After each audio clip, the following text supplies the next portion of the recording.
Wassalatu wassalamu ala rasulillah wa ala alihi wa sahbihi wa man wala.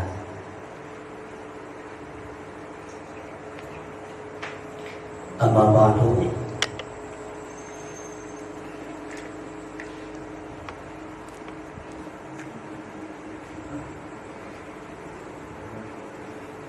Yang saya hormati para ustaz, guru-guru, teman-teman semua, jemaah majelis 37 yang dimuliakan oleh Allah Subhanahu wa taala.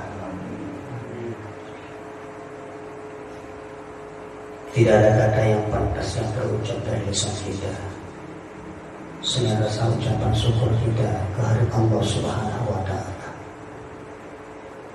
atas berbagai macam nikmat yang diberikan kepada kita, bil khusus nikmat iman, Islam, panjang umur, kesehatan, dan berbagai macam nikmat yang lainnya yang kita tidak dapat menghitungnya. Salawat dan salam semoga selalu tercurah kepada Habibul Karim, penghulu alam dunia dan akhirat, Nabi kita Nabi Muhammad sallallahu alaihi wa alihi wasallam.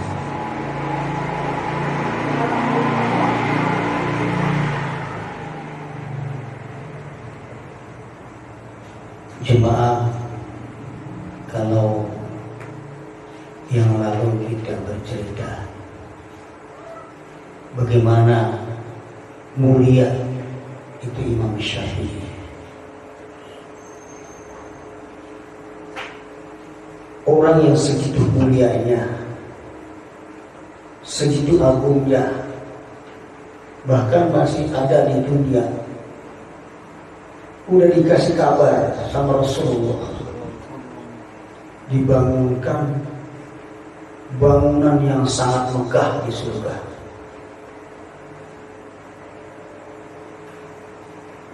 Imam Syafi'i itu,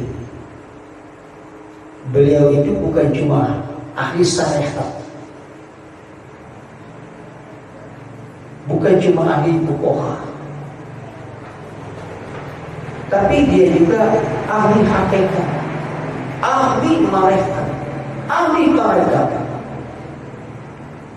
Itu Imam Syafi'i.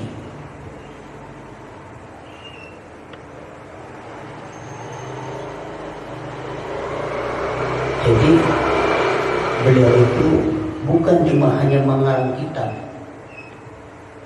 menyusun kitab seperti yang kemarin itu, yang lalu, tapi beliau itu ahli tarekat, ahli hakikat, ahli marifat. Begitu kata guru kita dalam kitab Ihya Ulumuddin.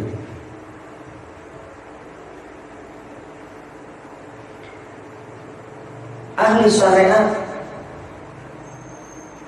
fatwa-fatwa,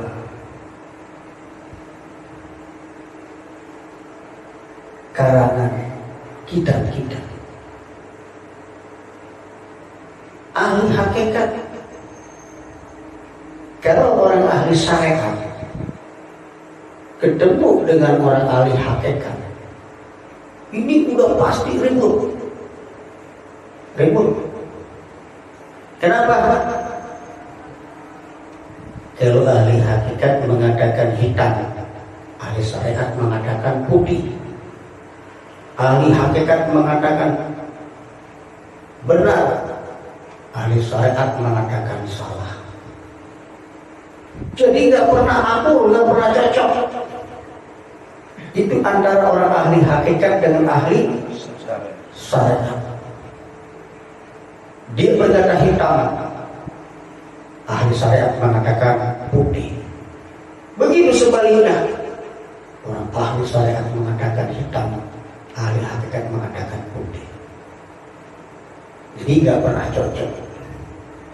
Akan tetapi Imam Syafi'i itu tadi dikatakan bukan cuma ahli syariat, tapi dia juga ahli hakikat, ahli marifat, ahli tarikat.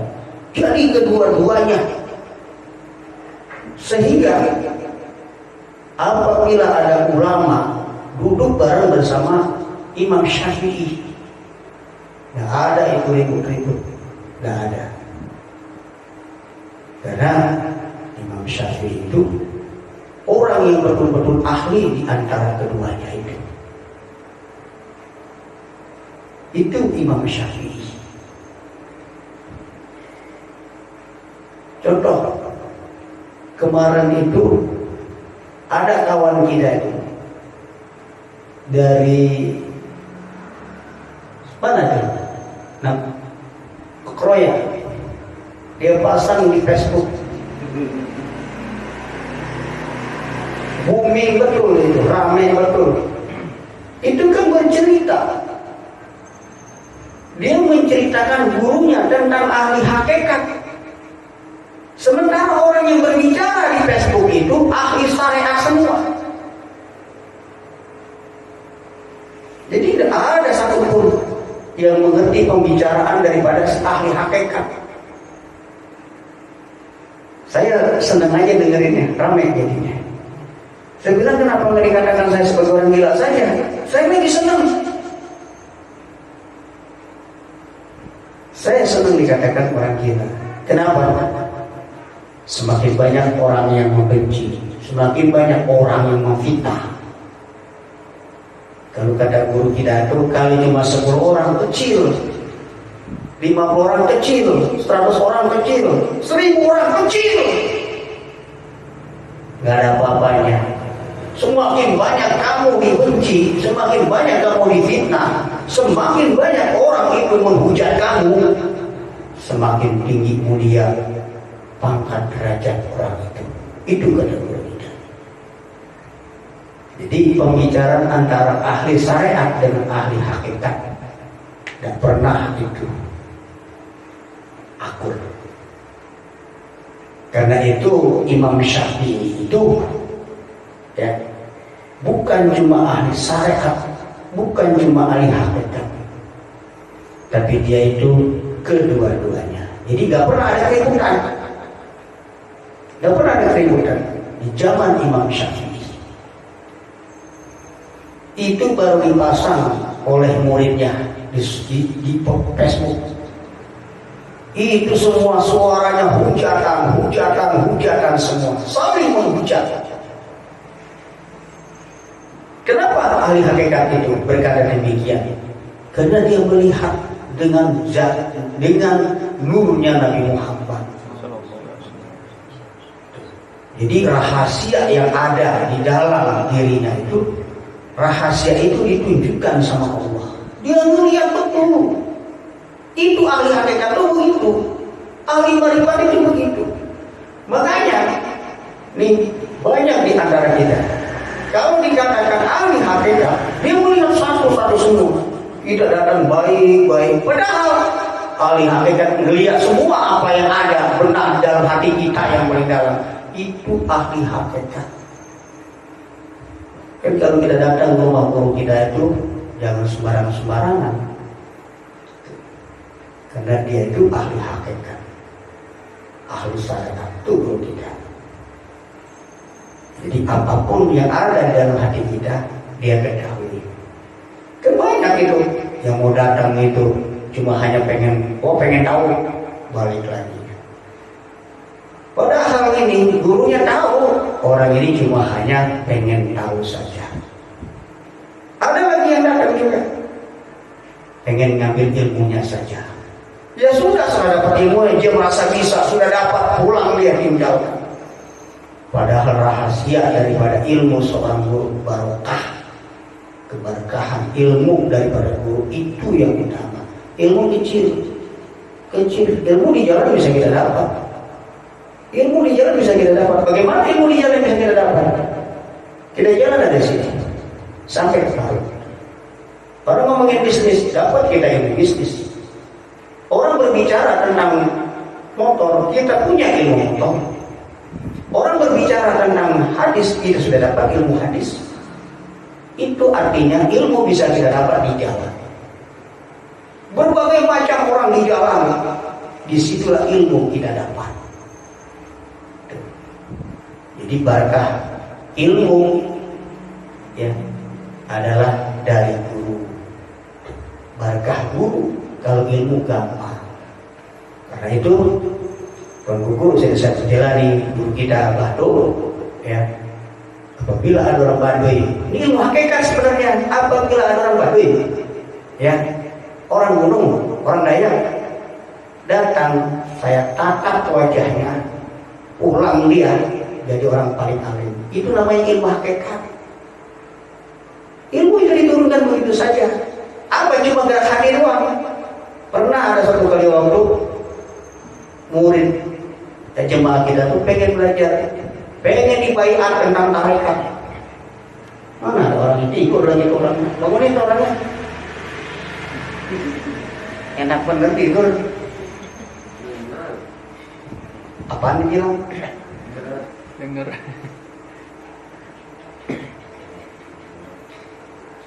Pengen dibaiat sama gurunya.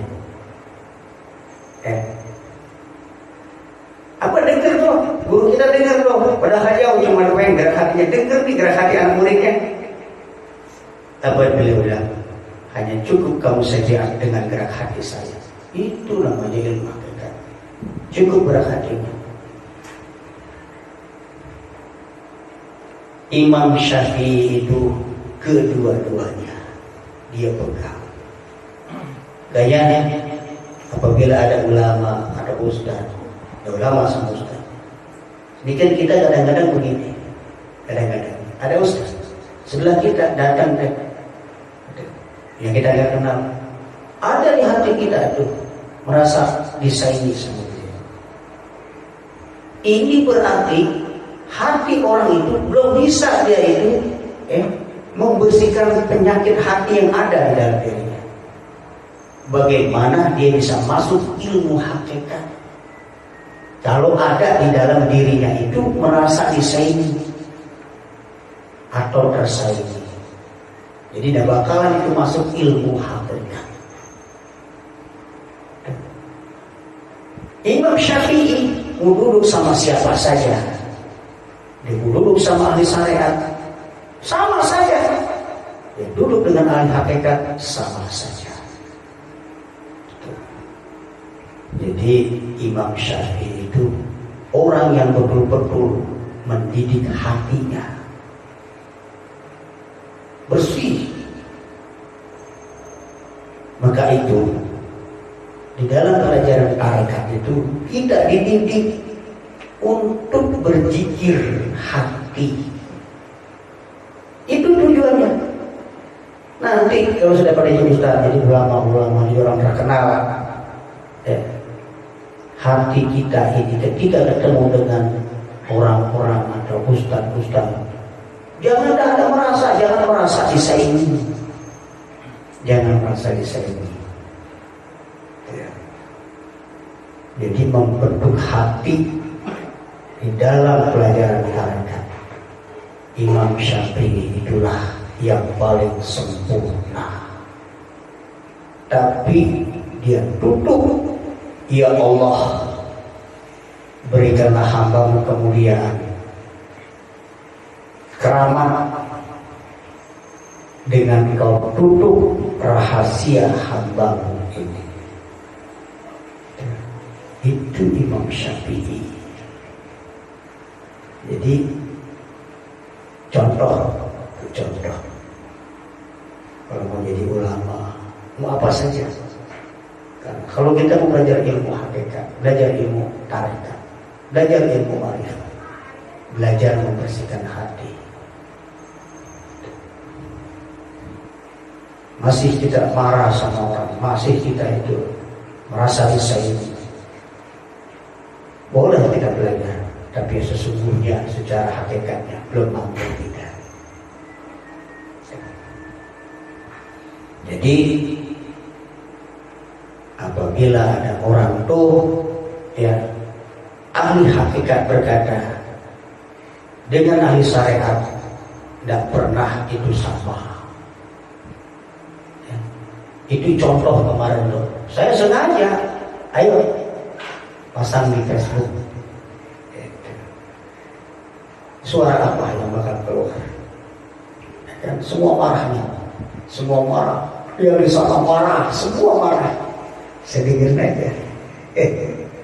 Saya diskusi di WA juga. Oh, kita bikin grup koalisi untuk membela Yai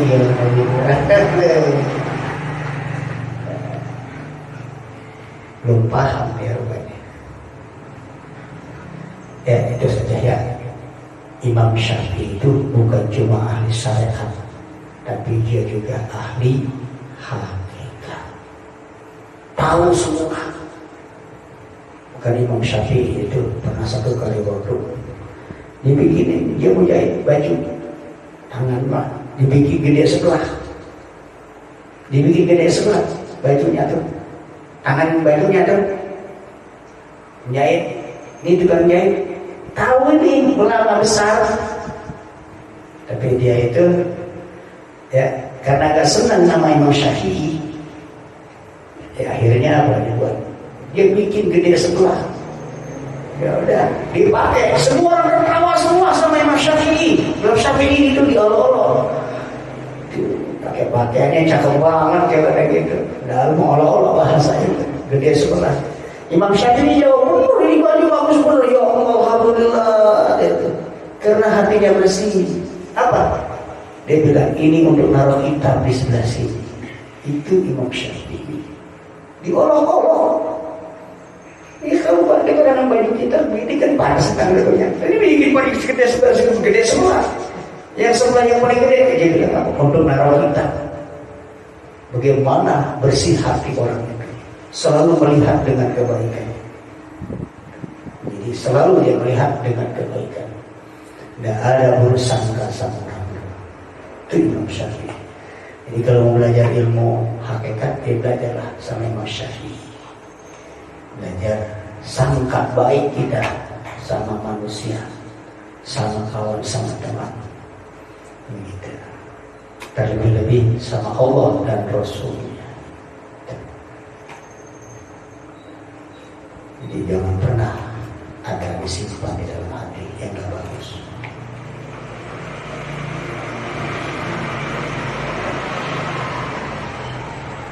Itu guru kita itu sama contohnya seperti guru kita.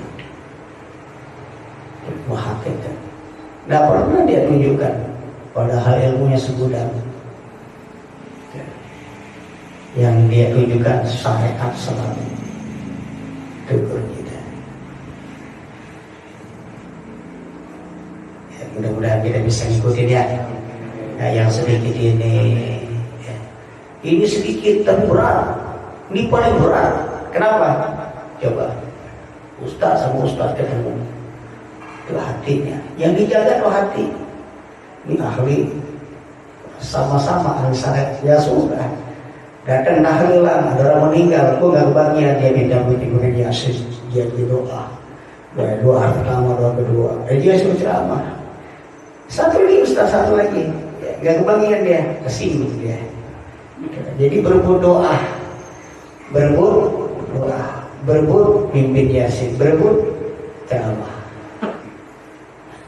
Jadi merasa nggak dihormati, merasa nggak dihargai. Itu penyakit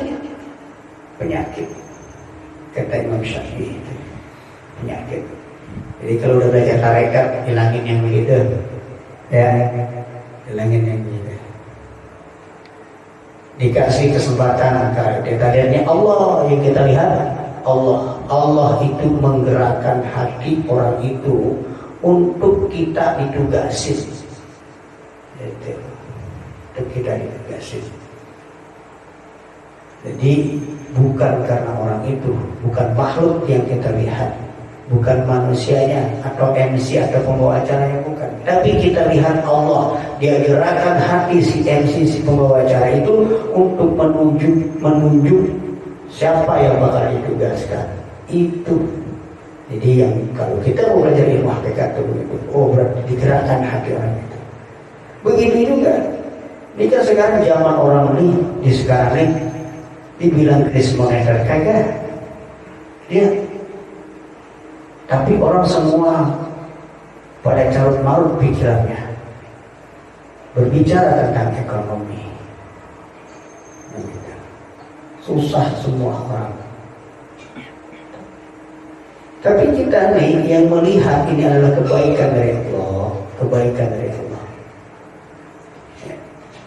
Selalu yang kita lihat Allah. Ini perbuatan Allah. Syariatnya mau bagaimana aja nih seperti ini, respon corona, respon apa. Tapi hakikatnya adalah perbuatan Allah, kemauan Allah.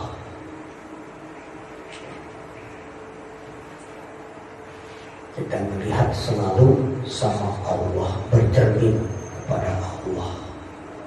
Kan gak bakalan, otak kita nih gak bakal bisa jalan. Allah yang menggerakkan, hati kita Allah yang gerakkan.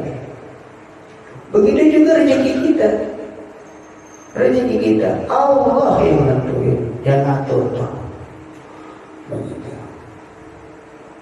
Jadi kalau hati kita selalu berbagu pandang, melihat selalu hanya kepada Allah, maka sempurnalah orang itu di dalam dia mempelajari ilmu tarekat, ilmu hakikat, ilmu ma'rifat. Itulah yang dibuat oleh Imam Syafi'i. Itulah yang dibuat sama guru kita. Guru kita itu dalam pendidikannya, apa yang diajarkan sama guru kita? Guru kita itu, ya, apapun bisa dia buat. Kalau dia mau, Allah mesti mau. Tuh, dia punya kenapa guru kita? Kalau dia punya mau, Allah mesti mau. Berarti kan apa aja bisa dia buat. Tapi dia gak buat, dia gak contohin. Kenapa? Inilah guru kita, orang yang ikut sama Rasulullah, orang yang ikut sama Imam Syafi'i. Mereka yang nanya sama saya tentang guru kita. Rasulullah SAW, sebelum saya berbicara tentang apa, tentang guru kita, Rasulullah SAW ketika diboikot selama kurang lebih 3 tahun di kota Makkah, datang malaikat Jibril, ya Muhammad, ini Jibril datang menawarin, Jabal Uhud saya jadi emas buat kamu. Begitu. Apa Rasulullah bilang? Nggak usah. Saya mau jalan syariat aja. Nggak usah. Nggak perlu. Guru kita sama begitu juga. Rasulullah diganjel perutnya. Guru kita. Tadi kalau Allah punya mau, kalau guru kita punya mau, Allah. Apa yang dia buat sama anak muridnya? Nyari duit kedungsakan, sungsang sumber, siang malam buat anak muridnya yang pada mondok tanda. Itu guru kita kan? Tuh, apa yang tunjukkan? Kalau dia mau tunjukkan bisa saja. Tangannya tadi kalau dia mau, jadi pas, jadi berlian. Kalau dia mau, Allah mesti mau. Tapi dia tidak tunjukkan dengan hakikat. Dia tunjukkan dengan syariat, cari duit. Kenapa? Rasulullah SAW tadi saya katakan guru kita, orang yang mengikuti Rasulullah, mengikuti Imam Syafi'i. Guru kita ini pendidik, diajarkanlah kita tuh, ya, syariat. Diajarkan kita itu syariat. Apa tujuannya? Mental yang kuat. Jadi guru kita itu seorang pendidik yang ulu. Nah kalau kita ini diajarin ilmu hakikat sama guru kita, ini gak ada tukang kor nih, gak ada, gak ada gojek, gak ada tukang jahit, semuanya ya sudah selesai. Bismillahirrahmanirrahim. Sudah jadi berlian dijual kaya semua.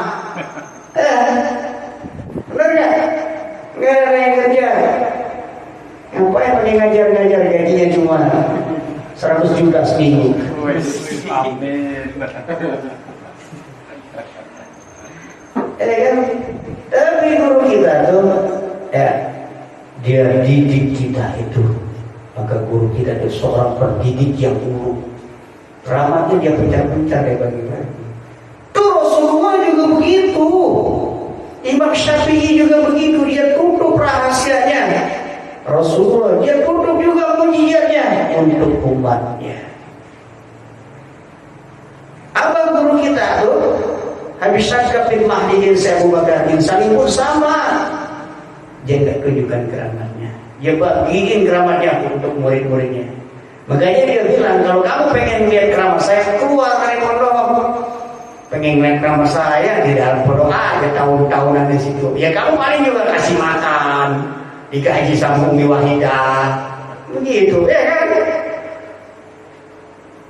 10 tahun, 20 tahun tetap aja kamu itu. Gak bisa kamu tunjukkan itu. Sajar lukut ama membaiki. Bagaimana bisa juga ditunjukkan? Kan sudah dibilang gitu. Matahari kamu lawan, pasang kamu, kita pasang lampu 5.000 watt, tetap aja nggak kelihatan sama matahari. Seumpama itu keramat guru kita tuh yang di dalam pondok.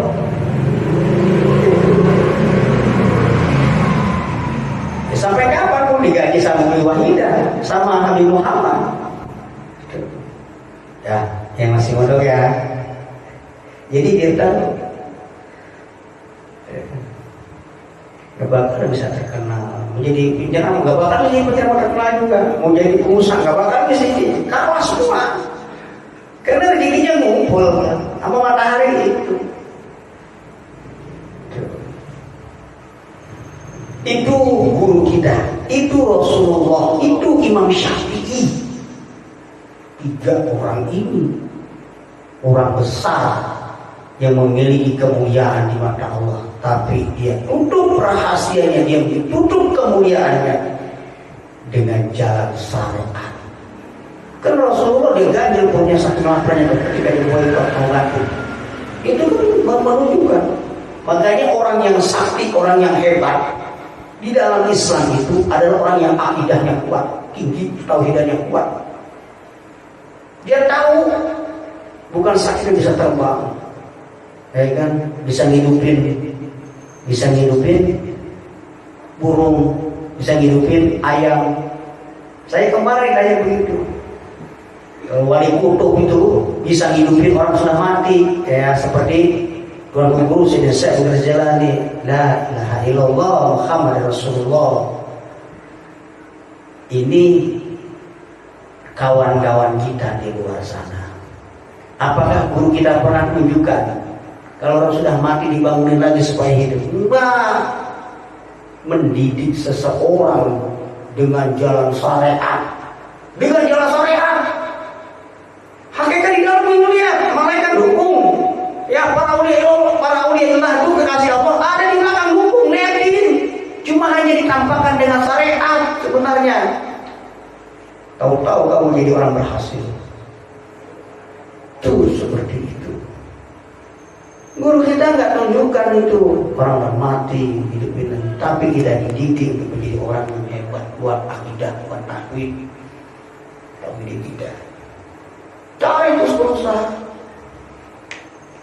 Seorang pendidik, Rasulullah pendidik, sahabat semuanya dididik. Jadi jangan minta ditunjukkan keramat itu. Kan kita malah lebih senang ditunjukkan keramat. WhatsApp itu benar hebat itu. Nah, nggak ada tukang kompor lagi, udah habis ceritanya. Muridnya Abah itu udah nggak ada yang kerja. Udah bagaimana aja mau dari itu juga dengan keramatnya, semua jadi duit.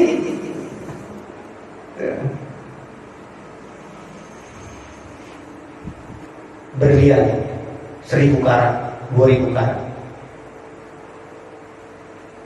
Siapa pula yang pernah dengar cerita Abah itu sepiteng digali sama tukang sepiteng mampet, tahu-tahu sepitengnya mampet digali, isinya itu batu jamur, berlian. Coba, emangnya kotoran siapa itu kalau disepiteng beliau? Apa kotoran kita? Allah menunjukkan orang mulia itu. Sebenarnya itu bahasa nggak pernah dipahami sama kita semua. Ini saya ungkap. Kotorannya saja jadi berlian. Kotorannya.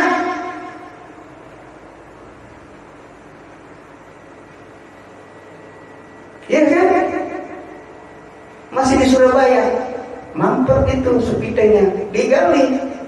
Ternyata bukannya, nggak ada kotoran, nggak ada gitu. Nggak ada ternyata jadi batu berlian. Apa itu namanya? Allah tuh menunjukkan, cuma guru kita itu dengan bahasa merendah. Bagaimana tuh guru kita tawadunya? Allah itu dia tunjukkan, nih kalau kamu tahu kotorannya saja jadi berlian.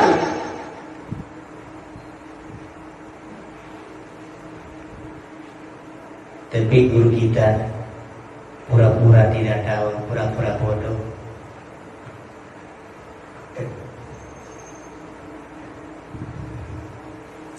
Karena itu belajar sama guru kita, belajar sama Abah, belajar sama Rasulullah.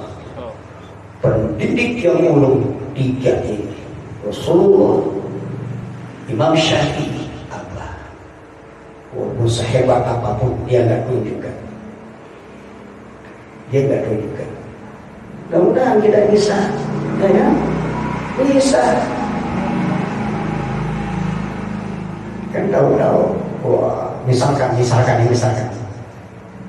kita melihat orang kerja siang malam, kan usaha, nih. Tapi karena Allah itu kita sembunyiin keramat kita, ya kita dengan jalan syariat sesekali, tapi keberkahan ada sama kita. Itu begitu.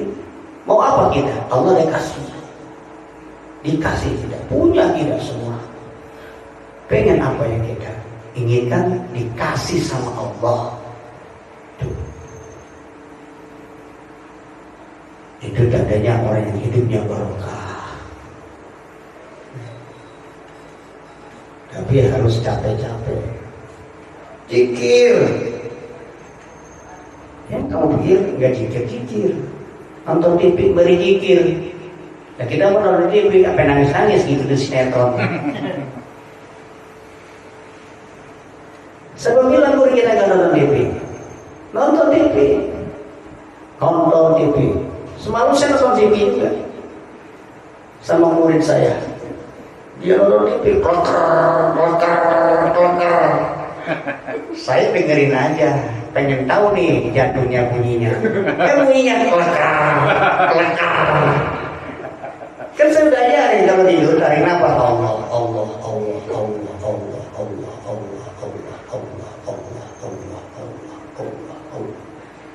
Begitu.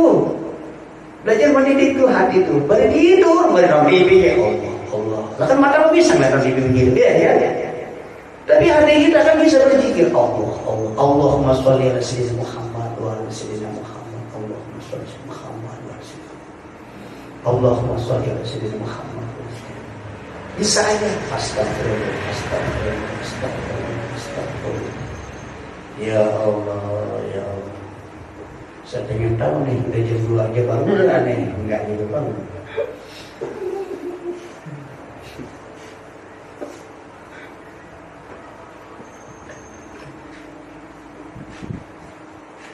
Itu ilmu tuh, ilmu yang diajarkan sama guru kita, Imam Syafi'i. Jadi kita belajar ya sama beliau ya. Kita mau dikit aja, nggak usah banyak-banyak. Kalau belum kita bisa sembari nonton TV, sembari zikir, ya sembari jalan. Allah. Langkah kita yang kiri dan kanan. Allah. Biasa kalau hidup hati kita tentu ada yang pernah bertanya tuh begitu. Bagaimana menghidupkan hati kita? Ya begitu caranya. Kaki melangkah, yang kiri mengucap Allah. Kanan juga Allah. Jadi setiap langkah kita Allah. Naik motor, bunyi gas kita dengerin bunyi knalpot. Allah. Kita kita satukan, kita nafikan suara mesin itu. Dan orang tukang pekerja, tukang bor juga sama. Ketika lagi dia sembunyi, jikir hak ruh jadi itu. Jadi makanya orang nih kalau mau pengen tidur, pengen juga nyenyak, ikutin tukang bor. Tidurnya di desa tukang bor, coba bayangin. Sambil zikir dia, Allah Allah Allah Allah Allah Allah Allah Allah Allah Allah Allah Allah Allah Allah Allah. Udah kecapean hatinya tidur. Matanya nggak kuat, mata tuh udah nggak mampu lagi ngikutin. Tapi hati berzikir. Hati tetap berzikir, mata udah nggak kuat, badan udah nggak kuat. Kan badan malah cepat capek. Hati ruh. Nanti saya akan berbicara tentang hati, tentang ruh. Kalau Allah izinin, jadi kalau pengen tahu orang mati, melihat orang mati, nanti sih. Kalau Allah izinin, kalau nggak boleh izinin, jangan. Saya juga takut orang mati mah. Tapi kan ada bukunya, ada pelajarannya. Gitu. Guru kita pernah ngomong masalahnya. Itu. Kapan itu? Ya kalian masih pada mondok, atau mana nggak mondok, saya nggak tahu. Tahun berapa ya? Saya kalau ditanya tahun nggak hafal sih. Yang jelas pernah diomongin tentang hati. Apa itu hati? Apa itu al-ruh? Begitu. Jadi guru kita tuh ilmu apa aja ada. Tinggal maunya kita menimbanya. Jadi kalau kita melihat segitu, Allah yang menentukan. Nah kalau mati juga sama.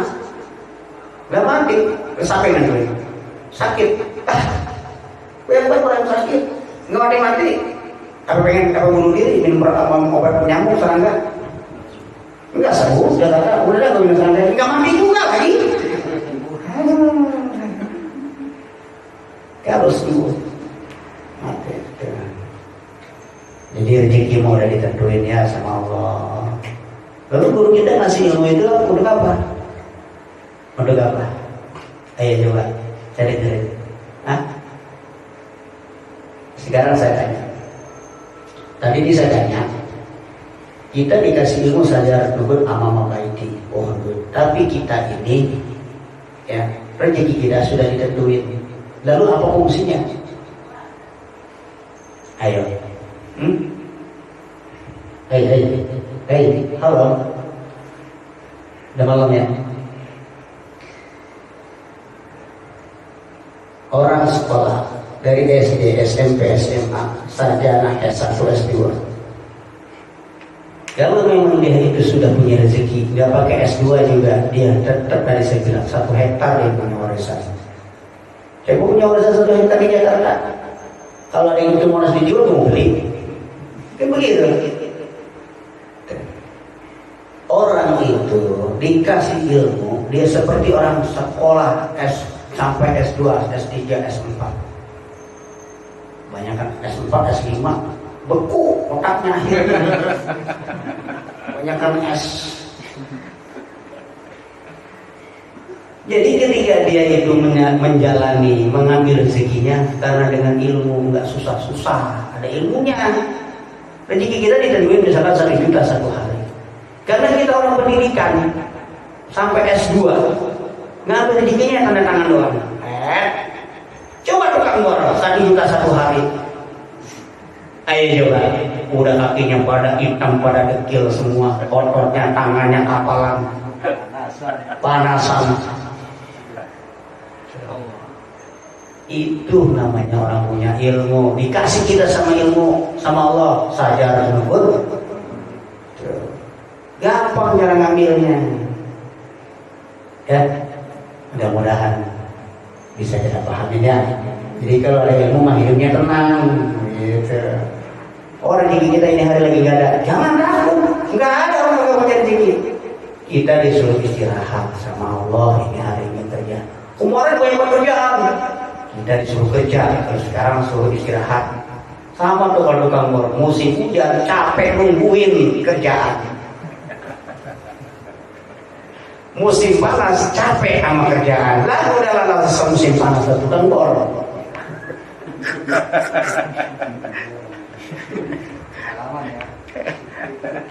Ya saya kan pernah ngebor, jadi hafal saya tahu. Semua urusan itu begitu sama, nggak ada bedanya. Ya mudah-mudahan dengan pengalaman hidup yang nyata yang nampak sama kita, ya, dengan berpegangan kepada Rasulullah, kepada Imam Syafi'i, dengan guru kita, ya, hidup kita menjadi tenang, ya, hidup kita menjadi tenang, ya, dengan bekal ilmu yang diberikan kepada kita, yang menghantarkan kita selamat dunia dan akhirat. Itu saja, kurang dan lebihnya mohon maaf. Billahi taufiq wal hidayah. Assalamualaikum warahmatullahi wabarakatuh. نور يهدي الحائرين ضياؤه وفي الحشر ذل المرسلين لواؤه تلقى من الغيب المجرد حكمة إذا أمطرت بالخافقين سماؤه بها أمطرت بالخافقين سماؤه